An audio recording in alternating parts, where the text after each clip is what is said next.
ओम श्री वेद पुरुषाय नमः। नमस्कार। क्लास नंबर 267 श्रीमद् भगवद गीता जी शंकराचार्य जी के भाष्य के अनुसार आरंभ किया जाता है। ओम श्री सीतारामचंद्राभ्याम नमः। नमो गुरुभ्यः। अथ काल देवता श्री संवत् 2081 आश्विन कृष्ण पक्षः नवमी गुरुवारः पुनर्वसु नक्षत्रं दक्षिणायनं शरद ऋतु। ओम तत्सत् श्री शंकराचार्याय गुरवे नमः। यावानर्थ उदपाने सर्वतः संप्लुतोदके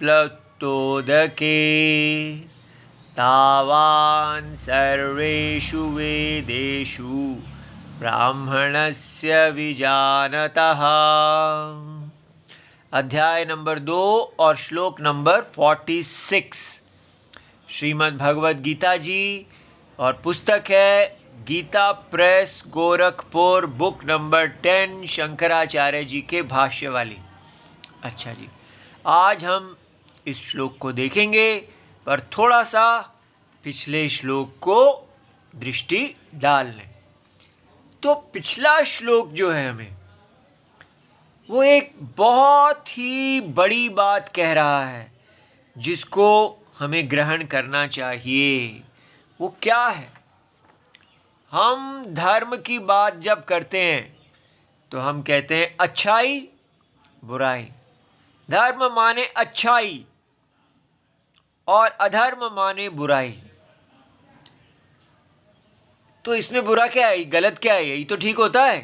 कभी बुराई थोड़ी धर्म हो सकता है, अच्छाई ही धर्म होता है।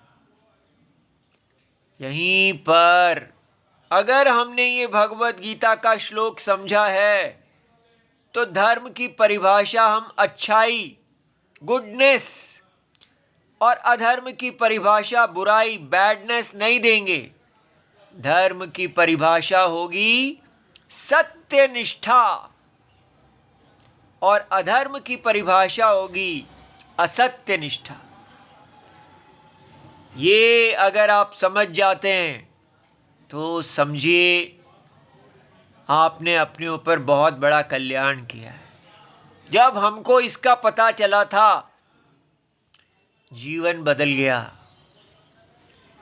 सत्य निष्ठा क्या है?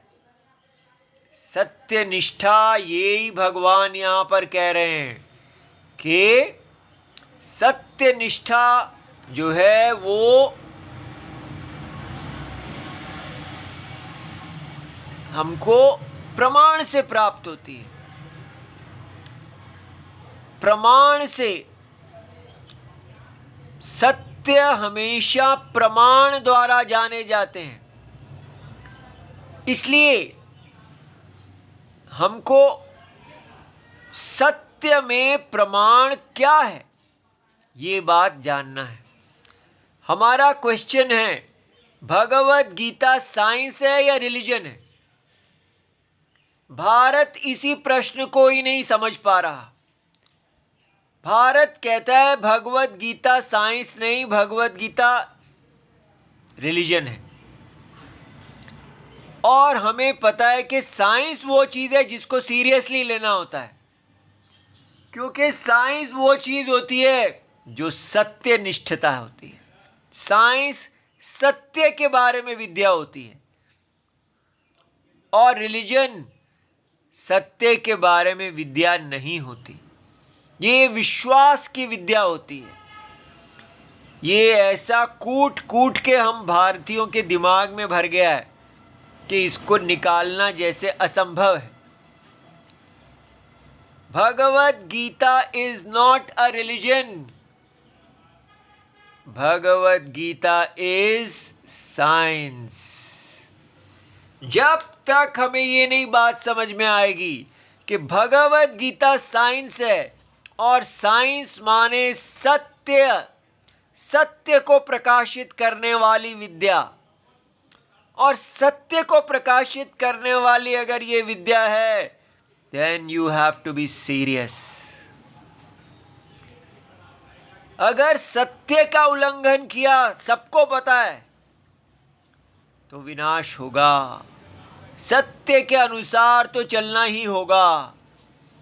लेकिन बिलीफ, विश्वास इत्यादि ठीक है, इसका उल्लंघन हो सकता है, लेकिन सत्य का उल्लंघन नहीं किया जा सकता। सब लोग जानते हैं कि सत्य को जो व्यक्ति हिलाने की कोशिश करेगा वो महामूर्ख है, क्योंकि सत्य वो होता है जो नहीं हिलता। सत्य के आगे झुकना ही चाहिए, सत्य को झुकाने की कोशिश नहीं करनी चाहिए।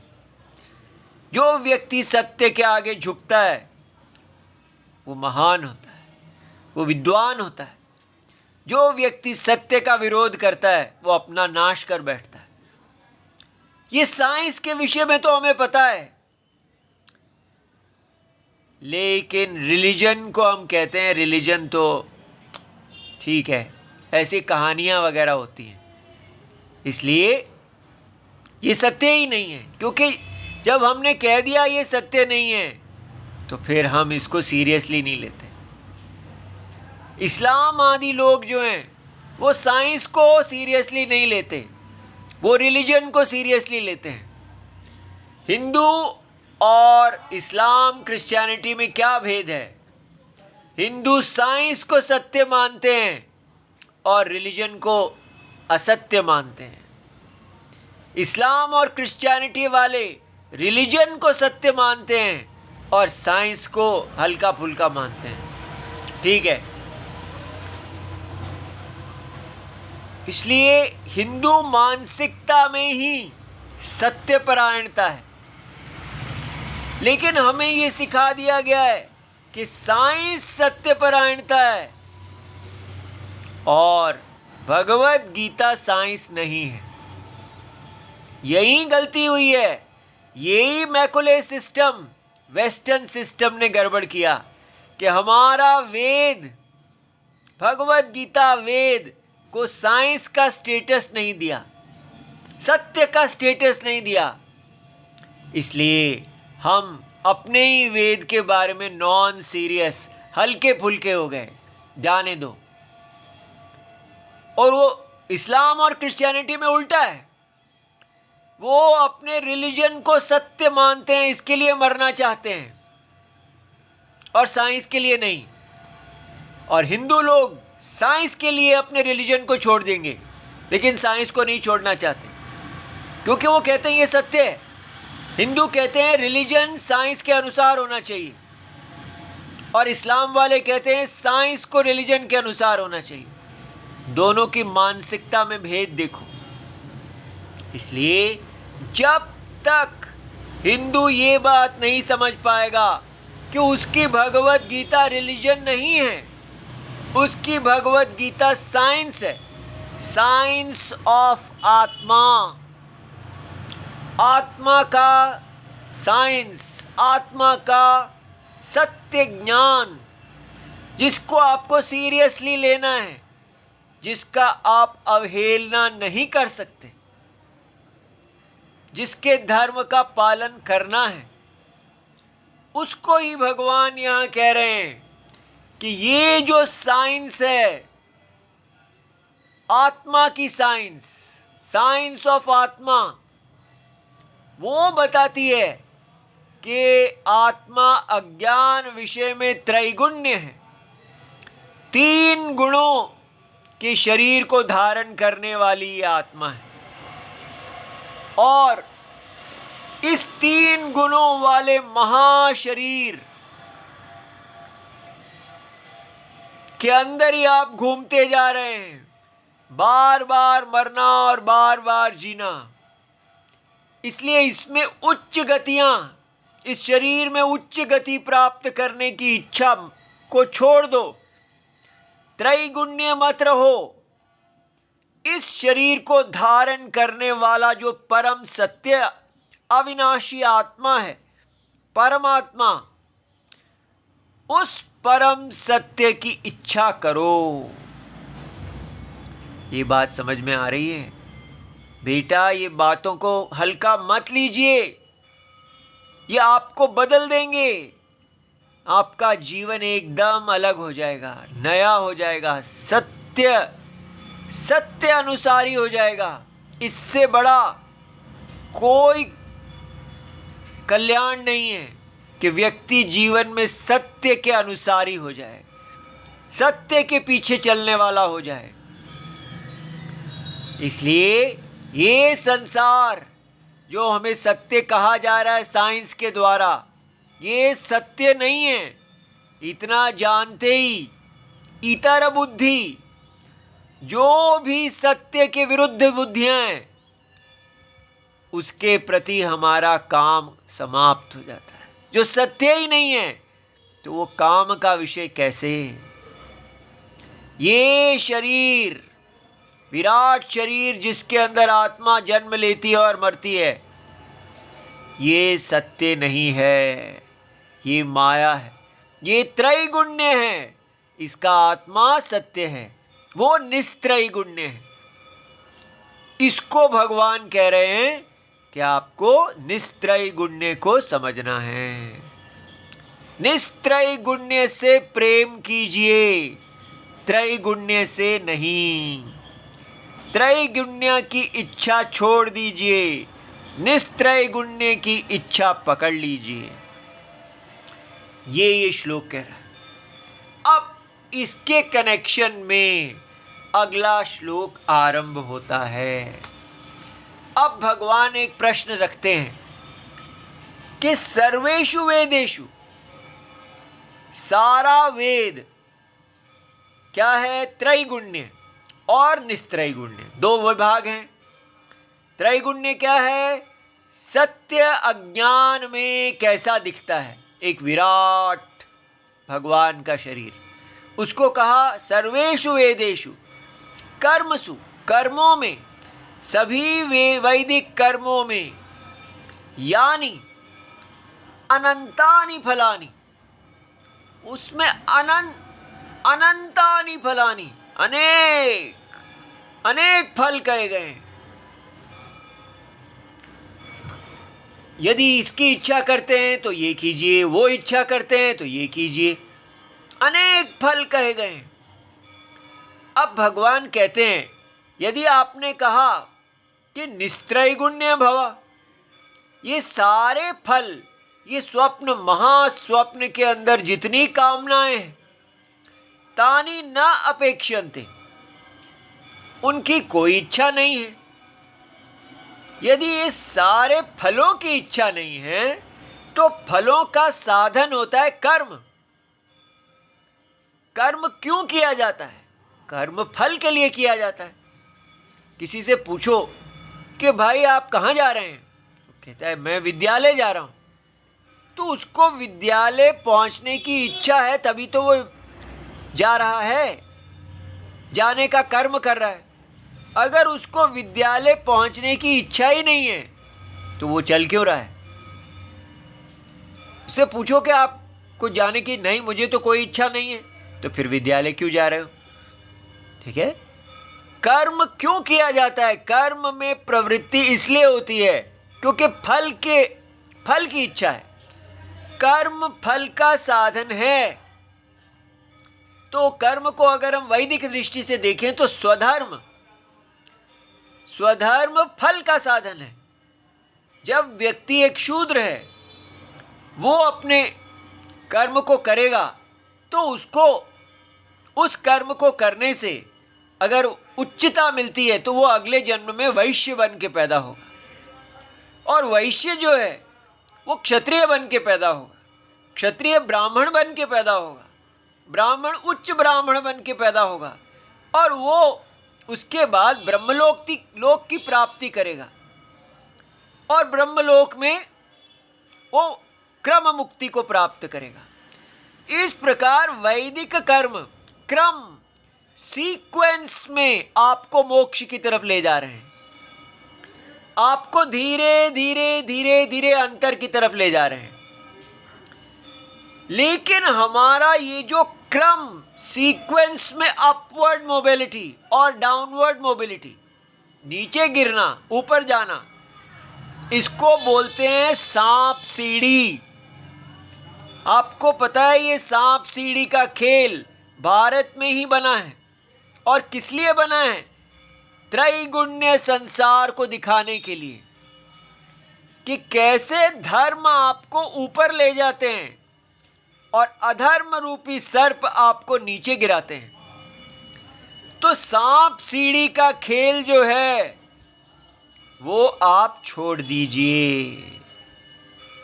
कितने जन्मों से आप सांप सीढ़ी का खेल खेल रहे हैं, स्नेक्स एंड लैडर्स,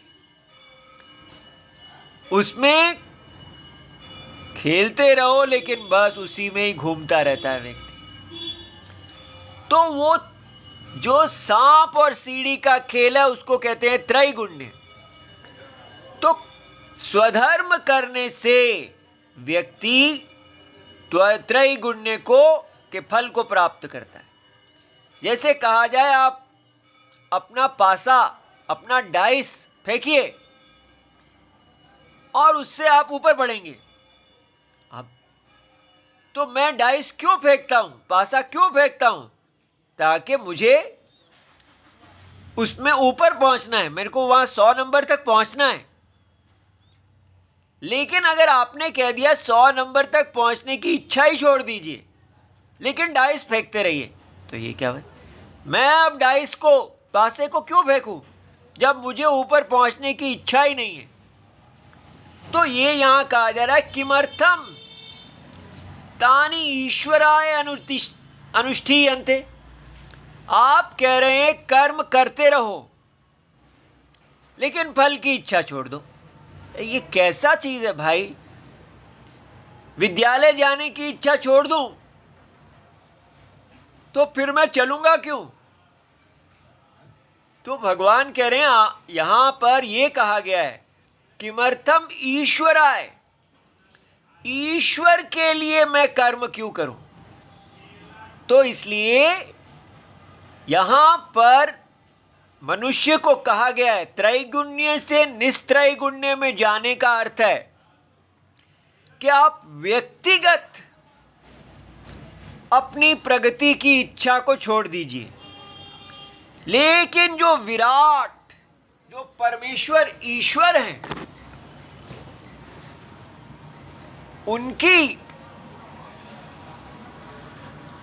उनके यज्ञ को देखो। अभी तक हर व्यक्ति का अपना अपना प्लान है, ये अपनी गति के लिए चल रहा है। क्षत्रिय, अगर वैदिक स्वधर्म देखें तो वैश्य शूद्र जो है वो ऊपर की तरफ जाना चाहते हैं, जो वैश्य हैं वो ऊपर जाना चाहते हैं, क्षत्रिय ऊपर जाना चाहते हैं, ब्राह्मण ऊपर की तरफ जाना चाहते हैं, सब अपने लिए ऊपर की गति चाहते हैं। लेकिन अगर हम आजकल का भारत देखें तो वर्णाश्रम धर्म की तो जीरो हो चुका है। तो हम क्या कर रहे हैं? अपने बाजार में ऊपर जाना चाहते हैं।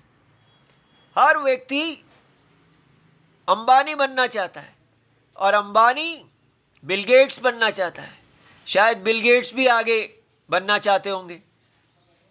तो सब यहां कंज्यूमर वर्ल्ड में, भोग वर्ल्ड में आगे बढ़ना चाहते हैं। वैदिक दृष्टि से देखा जाए तो सब जन्मांतर लोकांतर प्राप्ति में ऊपर बढ़ना चाहते हैं। भगवत गीता पहले हमको यहां से यहां ला रही है और यहां से भी कह रही है कि अब आप ईश्वर की वृद्धि के लिए कर्म कीजिए, अपने व्यक्तिगत वृद्धि के लिए ना कीजिए। तो ये क्वेश्चन भगवान शंकराचार्य जी ने हमारे लिए रखा है कि आप हमें कह रहे हैं कि सारे वेदों में जो कर्म कहे गए हैं, जो अनंत हैं, और उन कर्मों के फलों की तानी ना, उनकी अपेक्षा नहीं है, लेकिन आप हमको कह रहे हैं कि होल ईश्वर के लिए उनका अनुष्ठान करो, अपने लिए उनका अनुष्ठान ना करो। तो ये क्यों है? इससे क्या होगा? अगर हम इस यज्ञ पुरुष की वृद्धि, अभिता मेरी वृद्धि, मेरी वृद्धि, मेरी वृद्धि, ठीक है, तो हमने लौकिक साइंटिफिक कंज्यूमरिज्म भी छोड़ दी और वैदिक कंज्यूमरिज्म भी छोड़ दिया। दोनों को छोड़ के हमें बताया जा रहा है अब आप इस यज्ञ पुरुष ईश्वरा विराट इनकी वृद्धि के लिए कार्य करो। इनकी वृद्धि का कार्य करने से हमें क्या मिलेगा, ये क्वेश्चन है। इस क्वेश्चन को आंसर करने के लिए ये श्लोक है, ठीक है। और ये श्लोक बहुत ही माना हुआ श्लोक है,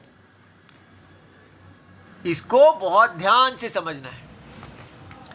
देखिए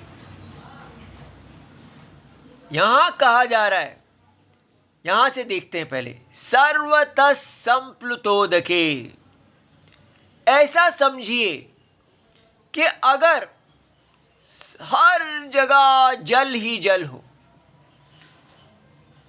असीमित जल, ठीक है। जैसे आप देख रहे हैं कोई भी सीमा ही नहीं है, जल ही जल है। सर्वतः संप्लुत उदके, ठीक है। तो ऐसे असीमित जल में, उदक माने जल, संप्लुत पूरा भरा हुआ, और सब जगह कोई ऐसी जगह नहीं है जहां ये जल की सीमा हो, असीमित जल से भरा हुआ। ये भगवान की विराट दृष्टि है। इसमें क्या चीज आपको मिल जाएगी? यावान अर्थ उदपाने। अब आप सोचिए कि आपके पास एक कुआं है, वो कैसा है? सीमित है, उसमें एक सीमा है, वो उतना ही दे सकता है जितनी उसकी सीमा का सामर्थ्य है। कुएं का आपके लिए अर्थ, आपके लिए कुछ प्रयोजन है, लेकिन वो कुआं आपके लिए तड़ागम माने लेक का प्रयोजन नहीं सिद्ध कर सकता। ये बात समझ में आई? जो प्रयोजन लेक सिद्ध करती है वो कुआं नहीं सिद्ध कर सकता, और जो प्रयोजन नदी सिद्ध करती है वो लेक, तड़ागम और कुआं सिद्ध नहीं कर सकता। इस प्रकार अनेक पानी, एक आपकी बाल्टी में पानी है, वो जो प्रयोजन सिद्ध कर सकता है वो नहीं कर सकता, घड़े का जल है। इस प्रकार उदपाने माने सीमित, सीमित जल के आशय, और ये है असीमित जल का आशय। तो यावान अर्थ, जितना प्रयोजन, जितना आपकी कार्य सिद्धि छोटे छोटे सीमित जलाशयों से होती है, उतनी असीमित जल के आशयों से हो ही जाएगी।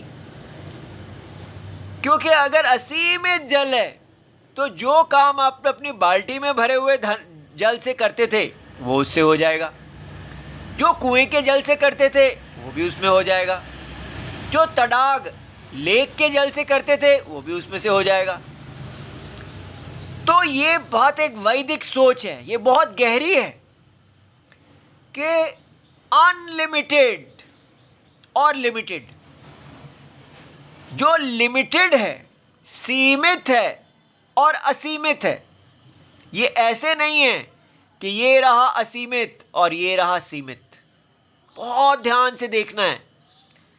सीमित जो है वो असीमित में विकल्प है, ये समझना है कि जहां आपको सीमित दिख रहा है वो सीमित असीमित के अंदर है। ये पॉइंट पकड़ लीजिए, मैं आपका दास हो जाऊंगा। सीमित एक सीमा बनी हुई है, मैं क्या छोटा चक्र बनाता हूं, आप कहेंगे ये चक्र कहां है, तो मैं कहूंगा वो एक पेपर पे है। तो इसका मतलब सीमा, फिर पेपर कहां है, तो वो पेपर भी इस प्रकार एक और चीज के अंदर लेना पड़ेगा। आकाश में है। आकाश कहाँ है? तो इस प्रकार वो जहाँ आकाश की सीमा समाप्त होगी वहाँ उससे बड़ा हम कहेंगे आकाश। आकाश आत्मा में है। आत्मा कहाँ है? आत्मा असीमित है। तो इसलिए असीमित को कोई सीमित नहीं कर सकता। तो ये दोनों चीजें कहाँ से आ जाती हैं? असीमित और सीमित दोनों कैसे आ जाते हैं? ये असीमित के अंदर ही सीमित विकल्प होता है। ये पॉइंट, विकल्प माने कल्पित, कल्पना, अज्ञान।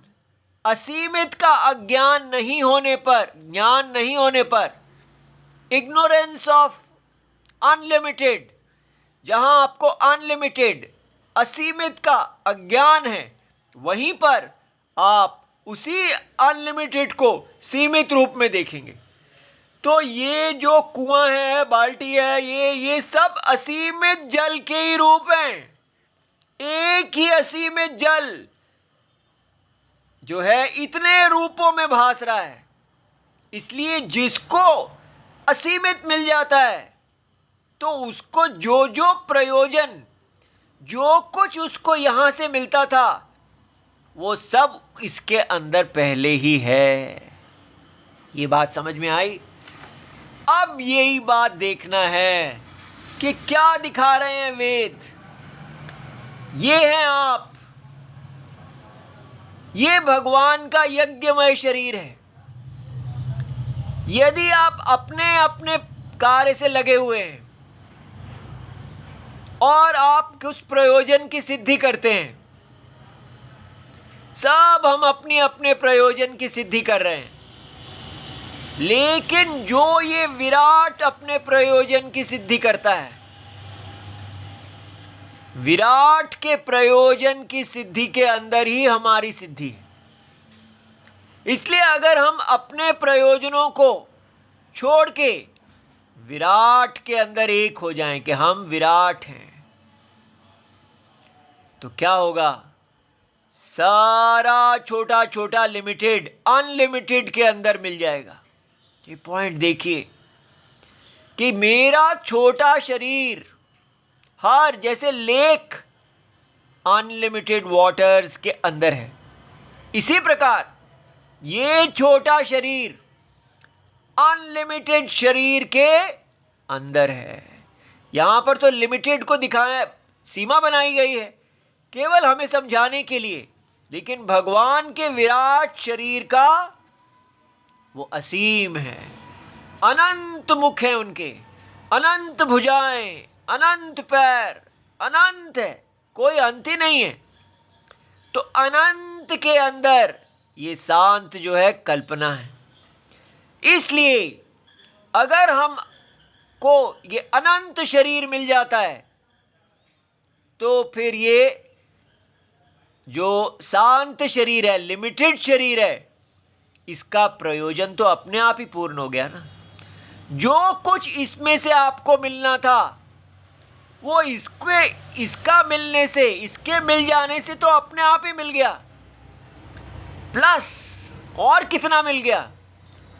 इसकी सारी इच्छाएं इसकी इच्छा पूरी करने से अपने आप पूर्ण हो गई। ये बात समझ में आई? इसलिए इसी बात को यहां कह रहा है, तावान जैसे छोटे छोटे जल के स्रोत जो कुछ भी देते हैं उतना अनंत जल के जलाशय से प्राप्त हो जाता है, उसी प्रकार कोई ब्राह्मण अर्थात सन्यासी, ज्ञानी परम तत्व को जान लेते हैं तो जो जितना अर्थ वेदों के कर्मों से उन्नति करके उनको मिलना था, सीमित कर्म से जो मिलना था, वो अनंत की प्राप्ति में अपने आप मिल जाएगा। इसको दिमाग लगाना है इस पे कि भगवान ईश्वर की आराधना, ईश्वर ये अनंत है, अनंत की तुष्टि में इस सीमित तो अपने आप तुष्ट हो जाएगा ना। इसलिए अगर ये सीमित अपने आप को अनंत के अंदर देखता है तो उसको अपनी प्रोग्रेस, जो जो उसको प्रोग्रेस करनी थी, प्रगति करनी थी कर्मों से, वो सब उसको अनंत के अंदर ही मिल जाएगी। इसलिए कहा जा रहा है कि आप व्यक्तिगत कर्मों के फल को छोड़ दीजिए और समष्टि के लिए, होल के लिए आप कर्मों को कीजिए। अगर आप होल के लिए करेंगे तो आप इस विराट धर्म के साथ समरस हो जाएंगे। भगवान के हाथ बनिए, भगवान के पैर बनिए, भगवान का सिर बनिए, अनंत का सिर बनिए, अनंत का कार्य सिद्ध कीजिए। ये है वर्णाश्रम धर्म। लेकिन इसको भी व्यक्तिगत के लिए ना कीजिए, समष्टिगत के लिए कीजिए। ये इतना ब्रिलियंट है, इतना महान है, जिसको हमने समानता असमानता के हम गुड बैड के चक्कर को नहीं छोड़ पा रहे। ये सत्यनिष्ठ और असत्यनिष्ठ सोचो। वर्णाश्रम धर्म सत्यनिष्ठता है, उसको बैड मत कहो। बैड और गुड का निर्णय नहीं हो सकता, सत्यनिष्ठता और असत्यनिष्ठता का हो सकता है। बताइए ये वर्णाश्रम धर्म असत्यनिष्ठ है या सत्यनिष्ठ? इस प्रकार सोचिए। तो इस विराट धर्म को जो व्यक्ति धारण करेगा वो सारे वैदिक कर्मों के फलों को प्राप्त कर लेगा। ये बात समझ में आई? क्योंकि वो विराट ही हो जाएगा। इसको कल और देखेंगे। ओम नमो भगवते वासुदेवाय। प्रणाम।